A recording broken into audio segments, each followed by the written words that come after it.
Hello everyone.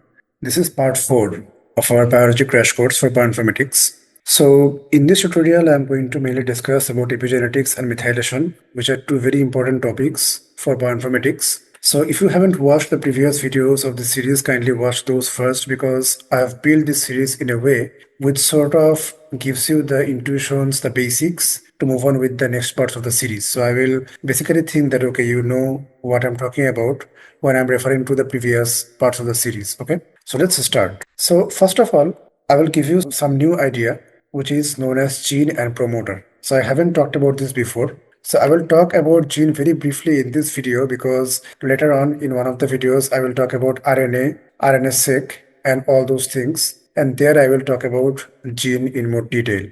But gene is basically a small portion of the genome. So you can see the red portion here is a gene. The red portion here is another gene. So these are two genes. So what do these genes do? Very simple. These genes simply perform a lot of activities in our body, a lot of physiological activities. It can be metabolism, oxygen carrying, and many other activities are regulated by the genes. Okay. So when a gene is active or expressed, these things actually happen. The regulation happens. So as I mentioned before, this is what I mentioned before. And when a gene is active or expressed, same thing, these two are same thing, it then performs its activities. Now, how it performs its activities, I will mention in the later videos because this is not a gene video. So there is another portion you can see here, the green portion in both cases, which is called promoter. So promoter is a small region which is near the gene, adjacent to the gene, and it sort of like drives the entire thing. So it is responsible for gene activation initiation. So it sort of regulates whether this gene will be activated or not. So I'm talking about promoter as well. There is a reason for that because later on I will talk about CPG islands in this video. So I will need to know the basics of the promoter. So we have around 20,000 functional genes in human body, and each gene is not very long. They are just several kilobases, which is very small compared to 3 billion base pair, right? Okay. So this picture I think we all remember from part 1. So we have this nice DNA being wrapped around the histone protein. So these are all histone proteins, the yellow ones. And we know that this DNA can wrap around the histone tightly in some places and loosely in some other places. Suppose this DNA, this portion of DNA is basically wrapped around very tightly with this histone. In that case, if there is any gene in this region, that gene will not be expressed. So that gene cannot be active in that region. So the gene activation depends a lot on the tightness of the wrapping around. And obviously, this difference tightening, this difference in gene expression or gene activation creates a lot of difference from cell to cell and from human to human. For example, as I said before in part 1, that our hair cell, our eye cell, and our tongue cell or our skin cell, they are very, very different. It is because they have the same DNA, but parts of that DNA are wrapped around the histone tightly in a different way. So maybe in the skin cells, the DNA is wrapped around tightly right here, but in the tongue cell, the DNA is wrapped around tightly right here and loosely right here. So there is a difference in gene expression, in gene activation, and that is why those cells are different. And it can even create difference from human to human. You can see some humans are very fit, some are very intelligent, and some are very fat and not fit at all, right? Some have heart problems, and some are running marathons in later age. So those things can be dictated by gene expression level. So finally, the tightness that we are talking about, it is regulated by different factors, but one of the major factors is called epigenetics. And this is what we were going to talk in this video about. But unless I gave you all this introduction, you would not understand the influence of epigenetics. That is why I talked so much in this slide. So first of all, we all, I think, know someone who are twins, right? We know identical twins when they are young, they look very similar. I mean, their body structure, everything is very similar. It is because since they are twins, they come from the same DNA. So their DNA structure is similar. That means the ATCG sequence of the DNA is the same between these two children. But the issue is when they grow up, they can have very different outcomes in their life. One of them can have severe health issues, heart problem, etc. And one of them can be extremely fit when they grow up. So how come they are so different? Because they have the same DNA. So the answer lies in epigenetics. So this figure again, this is similar to what we saw in the previous slide. So these are histone proteins and DNA is being wrapped around those. Now you can see this red, purple and other nice looking tags. So you can call these tags. So these tags are actually external. They are not part of the DNA. So these are chemical tags.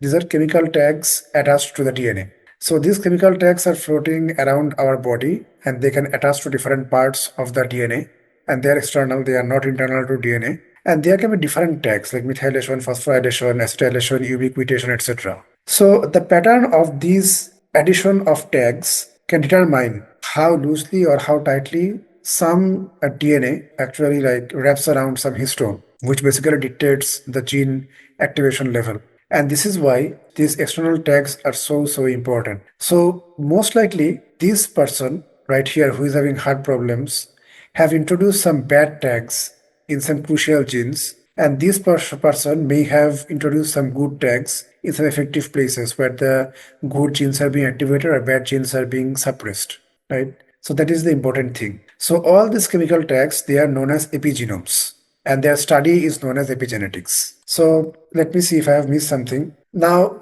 the thing is, as I said before, different humans can have different patterns of these tags, and different cell types can also have different kinds or patterns of these epigenetic tags. It is because, as I mentioned before, the cells of skin and tongue are different because their gene expression levels are different and they are dictated by the tightness of the DNA around the histone. And that tightness is also dictated by the epigenetic tags, right? So the tags can be different between cell types of the same human body. The tags that we accumulate throughout our life can survive cell division. So if you have these tags in some DNA of a particular cell, the cell obviously divides, right? The cell will keep dividing to mitosis. That is hardcore biology. I don't want to go into mitosis now because that is not part of bioinformatics. So the tags will survive cell division. And the interesting thing is we can actually develop our own tags based on our experience, lifestyle, and environment. So if you are exercising regularly, if you are doing hardcore gym, you are actually developing some good tags, some resistant tags, which are making us stronger, right? So we can develop those. And if you are living in some places which are very polluted, then you are going to have some very bad tags, which can damage your lung, kidney, etc. And obviously, this is true. This can improve or hamper your lifestyle. But the most interesting part is, I think, this. Previously, studies actually showed that these tags were not passed down to children. So if you have children, then they sort of start as a clean slate. But it's not true anymore, basically. Basically, some small portion of your tags can also go into your offspring, your children. So that is very important, I think. And finally, the most important tag that we have right here is methylation. That is what we are going to talk about right now. So methylation is actually the accumulation of the CH3 tag. C means carbon and H is hydrogen.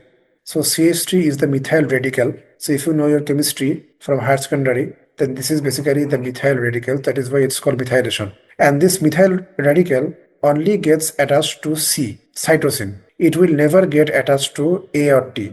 So in this figure, you can see that the CH3 radical has been attached to two cytosines, but there is no CH3 radical right here. Okay, that means it is unmethylated. But now the thing is, this methylation has very large implication, especially on a place called CPG island. So I will talk about CPG island now. Since it has a lot of implications on CPG islands, people mostly focus on CPG islands when talking about methylation. So what is a CPG island?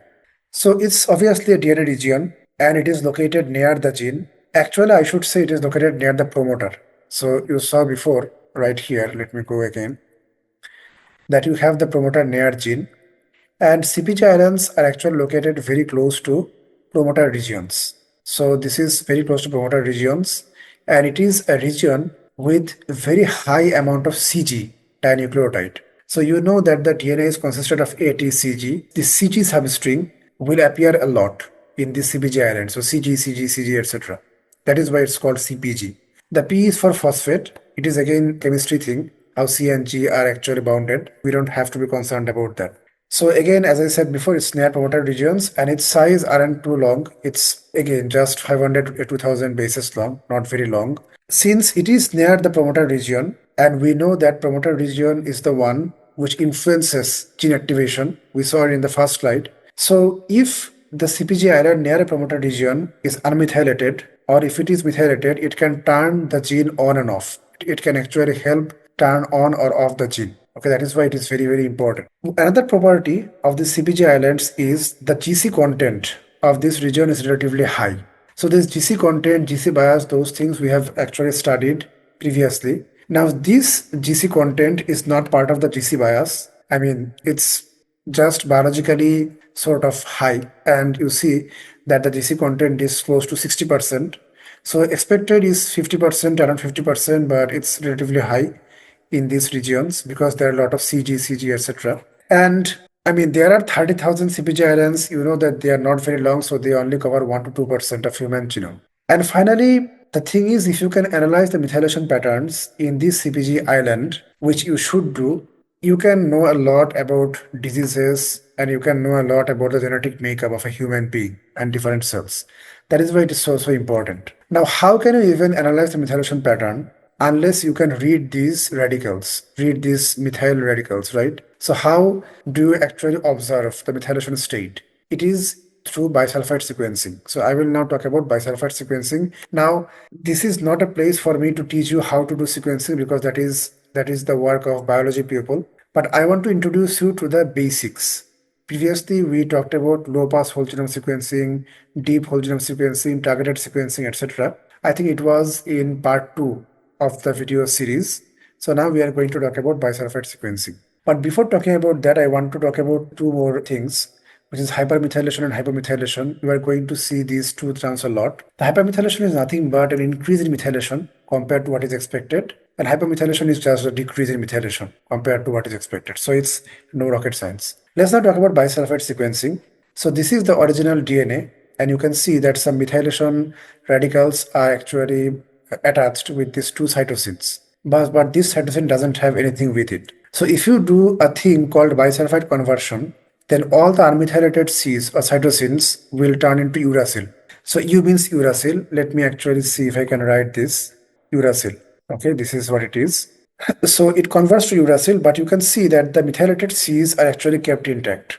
Now, if we pass this whole sequence, the whole DNA input, which is converted by bisulfite conversion through the PCR chain reaction, the PCR chain reaction, polymerase chain reaction, which we talked about during the sequencing lecture, PCR cannot really amplify. So that the task of PCR is to amplify, right? To amplify the input DNA. PCR cannot make uracils, unfortunately. What it does is when it amplifies, it actually transforms the U's to T's. So it cannot create U, so it just converts to thiamine. So it just creates T's. So you see the original C's are converted to T's. Now we are not really interested in understanding what is the exact sequence, exact exact sample sequence or the DNA sequence here. Here we are mainly interested in understanding in which Cs and in which places we have the methylation, right? That we can easily infer from here because we can see that these two Cs are kept intact after these two processes. So these should be methylated. So after PCR, this is just a normal DNA sequence. Now we can do sequencing, fragmentation, reading, genome assembly, etc., and we can easily construct this genome, right? So we can see that these two places are methylated. That is how through bisulfite sequencing we can actually see which regions and which places are methylated in a particular human genome or human DNA. So that's all about epigenetics and methylation. So in the next part, we are going to talk about the conversion. I mean, DNA to RNA, RNA to protein, those kind of things. So I will talk about those. And hopefully I will see you in the next video. The link is in the description. Thank you very much.